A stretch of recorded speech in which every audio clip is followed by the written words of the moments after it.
Fala galera, aqui é o Felipe e hoje eu vou te dar 5 dicas para você aprender de uma vez por todas o inglês. Mas antes de começar esse vídeo, já quero pedir para vocês se inscreverem aqui embaixo no canal se vocês ainda não são inscritos, deixarem o like de vocês aqui embaixo também, que ajuda muito com o nosso engajamento. Lembrando que as redes sociais da Punkify, um curso de inglês como você nunca viu antes, estão todas aqui na descrição.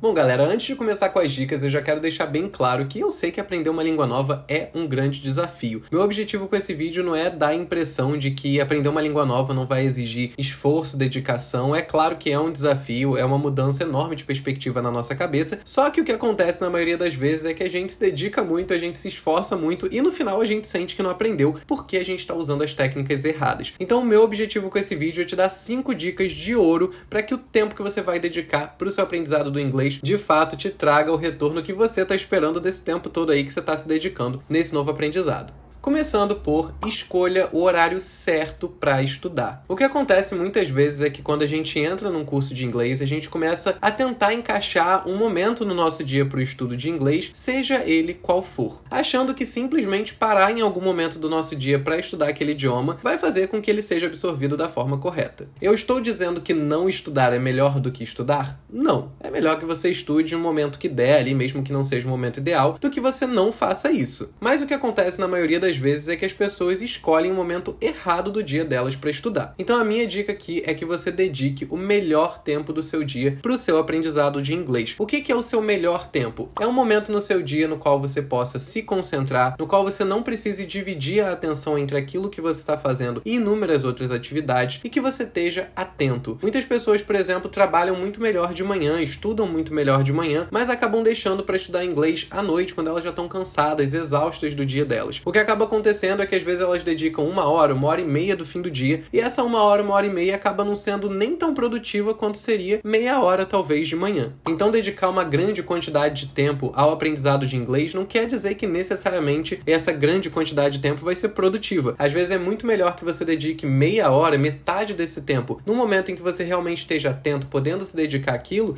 do que dedicar esse tempão no momento do dia em que você não esteja conseguindo prestar atenção. E isso também acontece quando a gente decide encaixar o aprendizado do inglês no meio de outras 2 atividades com as quais a gente está muito preocupado. Então a gente fala, vou parar isso aqui rapidinho, vou colocar o inglês aqui e depois eu continuo. Isso faz com que a gente fique ali no meio pensando nesse pré e nesse pós, né? Nas atividades que estão ao redor daquela atividade que a gente está praticando, fazendo com que a gente não consiga de fato se concentrar e se dedicar naquilo e que esse tempo acabe sendo meio desperdiçado. Então use o seu melhor tempo para aprender inglês, seja ele qual for. Se ele for de fato o seu melhor tempo, eu garanto a você que ele vai ser muito produtivo, mesmo que em menor quantidade. Segunda dica, saiba priorizar o que você quer aprender com o inglês. O inglês, como qualquer língua, ele é cheio de nuances, cheio de detalhes, cheio de regras que não necessariamente vão te interessar para os seus objetivos. Muitas pessoas que buscam aprender o inglês querem conseguir viajar e se comunicar durante a viagem. Algumas pessoas que procuram inglês querem fazer um curso, uma graduação em inglês, o que exige um conhecimento totalmente diferente desse outro exemplo. Existem pessoas que buscam se tornar professores de inglês, o que também exige um outro conhecimento. Então, diferentes pessoas que estão aprendendo inglês podem estar tendo jornadas completamente diferentes. E é por isso que é tão importante você saber priorizar o que você realmente quer, para você não gastar seu tempo com informações que não são essenciais para você. Existem 3 tipos de fluência em qualquer idioma. A fluência funcional, que é a fluência que te permite ser um elemento funcional dentro de um ambiente nativo daquela língua, ou seja, fazer com que você consiga se comunicar e ser compreendido. Essa fluência você consegue, por exemplo, num tempo recorde de 10 semanas no nosso curso 10 Weeks. Uma fluência muito mais focada na aquisição de vocabulário, ou seja, no conhecimento de diversas palavras, do que de fato em gramática, que são as regras nas quais você encaixa essas palavras. Existe também a fluência global. Para você ter a fluência global, você precisa ter um conhecimento muito maior de regras gramaticais, né? As regras da língua. Quando você tem essa fluência, significa que você tem um conhecimento tão grande da língua que você consegue escolher as melhores formas de passar aquela mensagem que você deseja. E existe também a fluência técnica, que é aquela que te permite ensinar aquele idioma de tanto que você domina ele, que é a fluência que eu tenho, os outros professores aqui da Punkify têm também. E o que acontece é que muitas pessoas que querem aprender o inglês acabam às vezes, por exemplo, se preocupando muito em aprender regras gramaticais e deixando um pouco de lado a aquisição de vocabulário. E se você quer se comunicar na língua, é muito mais importante que você tenha um grande leque de vocabulários do que um enorme conhecimento de regras gramaticais, mas não tenha as palavras que você precisa para inserir nessas regras. Então, saber traçar seus objetivos e identificar dentro daquela língua o que realmente vai te ajudar a chegar onde você quer é muito importante. Terceira dica, utilize técnicas mnemônicas. Técnicas mnemônicas nada mais são do que técnicas de memorização. Para que elas servem? A gente, durante o nosso dia, vai absorvendo inúmeras informações. A gente tem uma captação muito maior de informações do que a gente pensa. O que acontece é que elas ficam todas bagunçadas na nossa cabeça. Então, as técnicas mnemônicas nada mais são do que uma forma de você organizar as suas ideias e poder acessar elas quando você desejar. No nosso curso 10 Weeks, a gente utiliza as UMAs, que é uma sigla para Unidades de Memorização Avançada, que é a técnica mais eficiente para a aquisição de um grande volume de vocabulários por dia. As UMAs consistem basicamente em você memorizar uma história que vai guiar a sua memória até aquela palavra que você deseja lembrar. As histórias tendem a ser bem malucas, mas isso também é intencional, porque quanto mais fora da realidade a história, mais fácil a gente consegue lembrar, porque ela não se perde ali no meio de outras memórias que se parecem com ela. Todas as UMAs já estão feitas e prontinhas lá para você poder se guiar e treinar a sua memória durante os estudos. Quarta dica: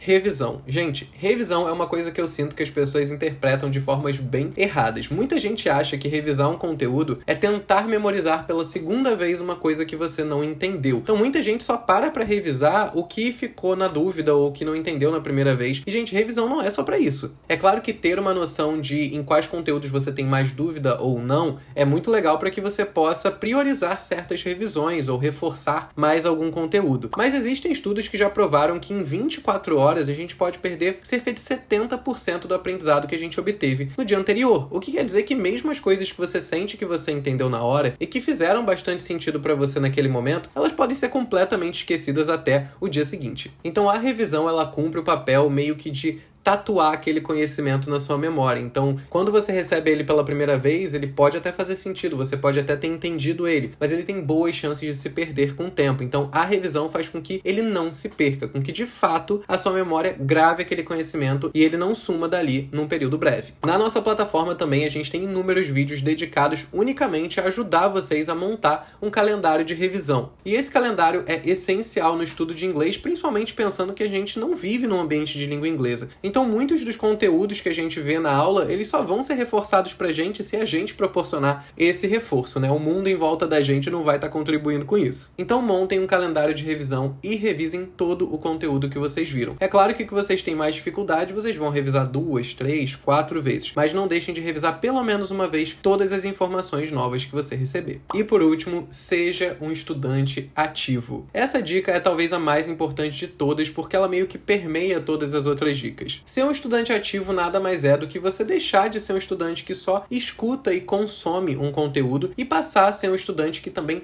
produz um conteúdo. E no que consiste você ser um estudante ativo? Se você, por exemplo, está assistindo uma aula, pega um lápis, pega uma caneta, pega um caderno e anota. Ah, mas depois eu não fico olhando minhas anotações. Não tem problema, mesmo que você jogue a anotação fora. A partir do momento que você está ouvindo o conteúdo e você também está produzindo esse conteúdo, enquanto você escuta ele, o seu cérebro memoriza muito melhor. E não só anota o que você está vendo, mas aproveita, pega aquela estrutura que você está aprendendo e substitui os vocabulários que estão ali por outros vocabulários que você conheça. Faça outras versões daquelas frases que você está ouvindo, daquelas estruturas que você está recebendo, porque isso também estimula o seu cérebro a buscar quais outros conhecimentos dentro daquela área ali que você está vendo, que você também já tem. Outra parte também muito importante de ser um estudante ativo no inglês. Gente, fala. Vamos sempre trabalhar, falar, sempre que der. Repete uma frase nova que você ouviu, uma palavra nova que você conheceu. Percebeu que a sua pronúncia de alguma palavra não está exatamente certa? Repete ela até você sentir que está saindo da forma correta. Fica brincando de conversar em casa, brincando de resumir um filme que você viu pra você, um livro que você leu pra você. Por que isso é tão importante? Uma das coisas mais comuns é você ver um estudante que ele é totalmente passivo, ou seja, ele só escuta um conteúdo e não produz nada de volta, não pratica, de forma alguma, chegando num ambiente de fato de língua inglesa e ficando totalmente petrificado, ele não sabe o que fazer. A impressão que dá é que aquela pessoa nunca estudou inglês. E muitas vezes ela está estudando há um bom tempo, se dedicando bastante, e ela inclusive tem aqueles conteúdos gravados na memória dela, mas ela não sabe organizar aquilo para colocar para fora. Isso acontece porque ela não é um estudante ativo. Quando a gente é um estudante ativo, a dinâmica de pegar o conhecimento que a gente tem e colocar ele para fora, organizar aquele conhecimento e criar algo com ele, é uma dinâmica extremamente comum. Então, quando a gente precisa falar em inglês, quando a gente precisa escrever em inglês, ou seja, formar nossas próprias ideias, nossos próprios conteúdos em inglês, essa dinâmica não é novidade, a gente já está acostumado com ela. Então, sejam estudantes ativos. Bom, galera, essas foram 5 dicas para vocês de uma vez por todas aprenderem o inglês. Depois não esquece de comentar aqui embaixo se você tem mais alguma outra dica de ouro aí que você descobriu com os seus estudos, então compartilha aqui com quem também viu esse vídeo. Mais uma vez, pedir para vocês se inscreverem aqui no canal se vocês ainda não são inscritos e deixarem o like de vocês aqui embaixo também. Lembrando que as redes sociais da Punkfy estão todas aqui na descrição. Eu vou ficando por aqui e até o próximo vídeo.